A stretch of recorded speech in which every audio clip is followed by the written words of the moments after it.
Who of you recognize this? That's about the correct angle that it sits when loaded. Recognize that? Here's another one. It's the same thing, but from a different weapon. Welcome to Storytime. I've been asked many times to explain some of the memorabilia that I have in my studio. I have a lot of it above my editing room bench, and I change it around quite frequently.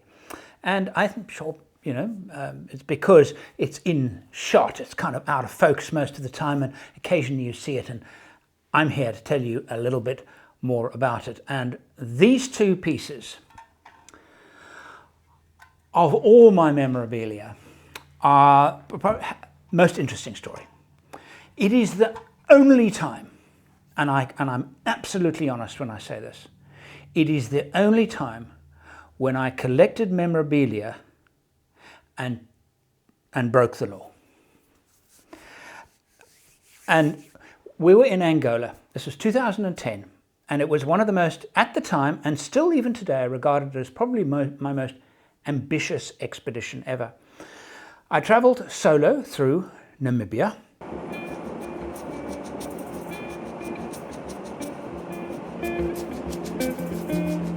Namibia greets me on the first day of my expedition with a spectacular airborne display. Then met a group of people and we travelled into Angola. Angola is a bit of an enigma. It's very wealthy through its oil and diamonds, yet most of its population live below the breadline. The point of the series was to find the source of the Okavango. And the Okavango for me is the source of my love of outdoor wild, particularly Africa, and expedition travel. And it all started in the Okavango. Taken there when I was 12, I was absolutely captivated. You see, even then, I was recording things on a tape recorder. My father had a Super 8 camera. So I wanted to find its source, and there was very little information, very little, on the source of the Okavango. All I could find was it was in the highlands of Angola, and that the river's name was the Kabango, and then there were other tributaries that fed the Kabango. And what was the highest point? Where was the highest point? Where were the highlands? Where specifically in the highlands was the source? And so I set up this expedition to find the source, and then once having found the source, to follow it all the way through the Okavango Delta. I have the enviable pleasure of being in the heart of the Okavango itself, and through the Nabe rivers, the Boteti rivers, and right until its resting place, which I actually found. And at the time, what turned out to be a most gratifying series, because we had been following raging water for a total of 66 days. And we finally came to right at the end. And those of you who have seen the series, I still think it was some of my very best work. I made it for South African television. It is also on YouTube. About 3 weeks ago, in the highlands of Angola, I watched it. I stood in it. I drank it. I swam in it. It's probably taken all of those 3 weeks to get to this point. So back to these. Angola. Angola had suffered for 20 years during civil war. Cubans, Angolans and South Africans were fighting a bitter border war. Since then, Angola has been decimated by its own civil war.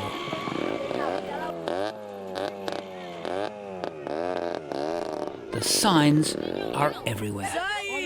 It was a mess, and of course there were the locals, of course, and it was the killing fields. And I was criticised at the time by ex-South African servicemen, and they didn't criticise me for taking sides. They criticised me for not taking sides, because they obviously had a side. They had been involved in it. I mean, we can understand that.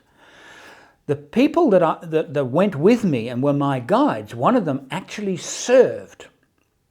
And he went back, and this was his second trip to Angola, and he was actually our guide, and took us to some of the areas where there had been terrible, terrible casualties, and the worst. I mean, there's nothing good about war, but this was those pockets of horror, if you like.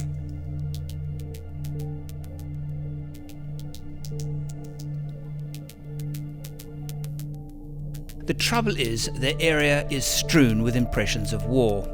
We are heading further north now, to what Jaco has called the Road of Death. I can't wait. And my job was to when I spoke about the war, I felt that I just had to talk about war as the enemy was war. That's the enemy.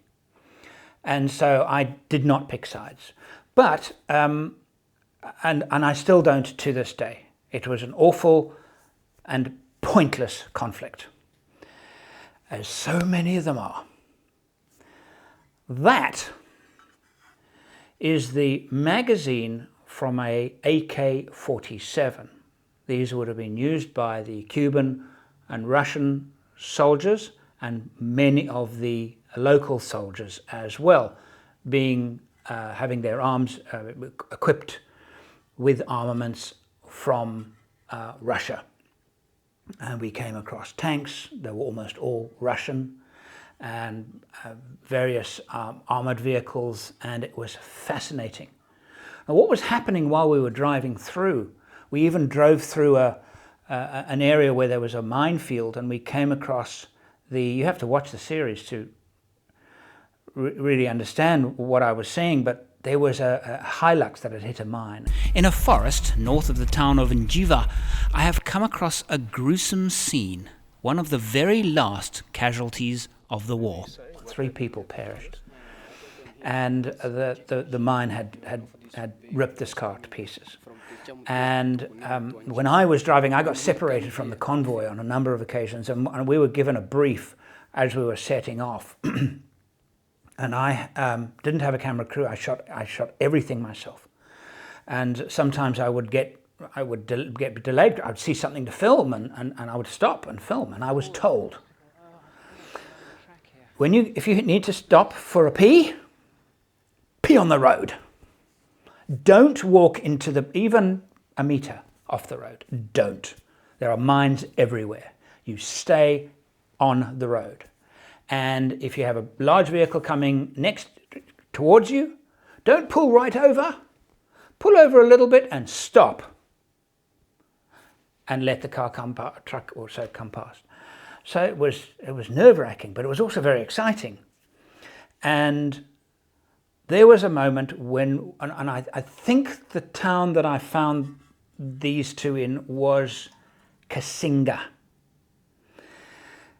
And at Kasinga, I told the story of the tragedy of Kasinga, where a lot of people died, including civilians. The South Africans said that they weren't civilians, and said they were, and it's war. I kind of wanted it, but I wasn't allowed to take it.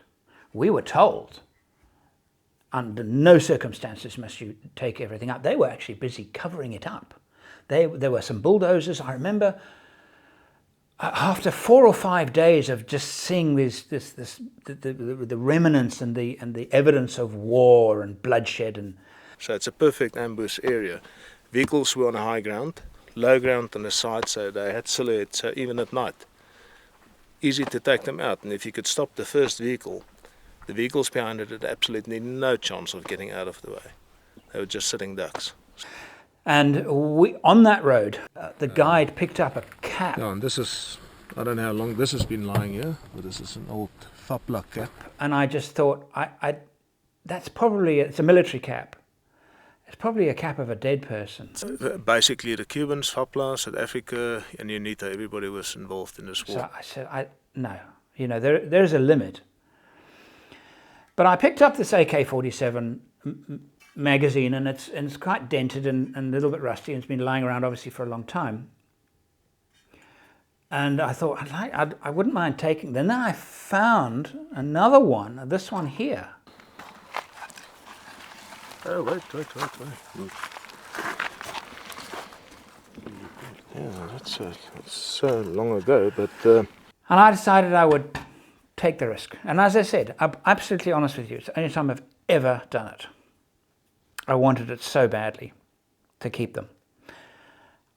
On the floor of my Land Cruiser 105, I had what's known as a tack mat. It's a floor matting made by a South African company called Tackler, and they protect the whole floor. It's half fabric, half rubber, and I had this on the floor of the Land Cruiser, and I took these and behind the front seats, so the front seats' backs were like this, and the floor was here, so the back seat was here, and I slid these in underneath the tack mats, and I pushed them as far as I could push them, so they were right in the middle of the car. And I put them together like this, and I smoothed it out.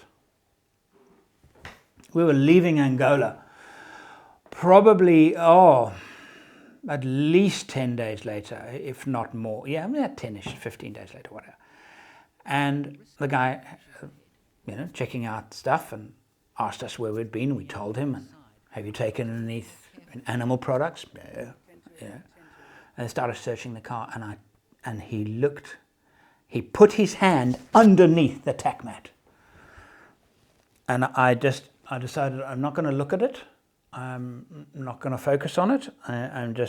But my blood ran cold, and I realized that if he found it, we would have a lot of explaining to do. Well, as you can see, I'm alive, not in prison, and I have these 2 pieces of memorabilia that I regard as probably the most rewarding, because I risked the most to get them. And on that same trip, I hate airport art.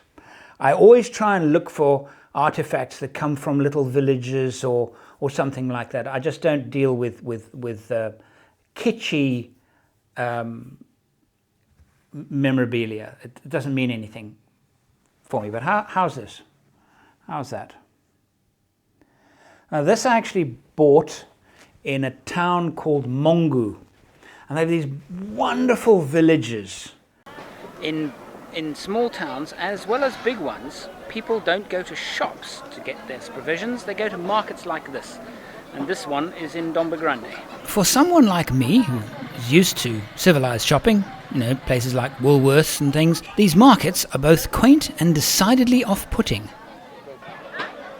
And it's easy to see why. And the noise that you'll have next to each other, one guy selling CDs and another guy selling CDs with great big speakers, and they're both playing them flat out.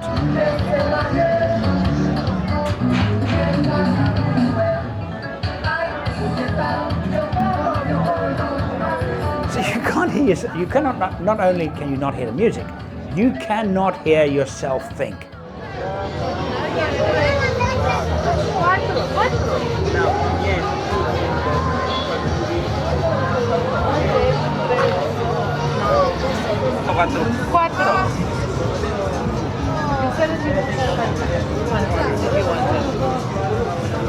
Okay, we take dois. Vamos levar 2, né? 4. Yeah. Sim, obrigada. Yeah. Just gotta get this toilet side out of my pocket.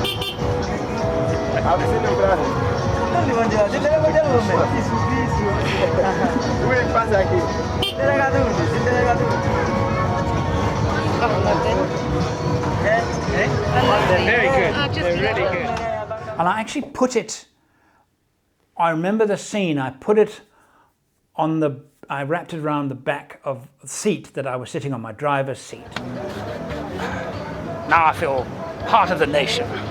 And I was criticized for that a bit as well, because I think that people were rather sensitive to, because he represented the enemies of South Africa, this guy Che Guevara. I wasn't supporting a guerrilla movement by putting it on my seat. I was just, I suppose, just supporting the people that I had spent the last 3 weeks with, and I was actually told, don't leave it there when you go through the border, because once you cross into back into Namibia, they might not appreciate it.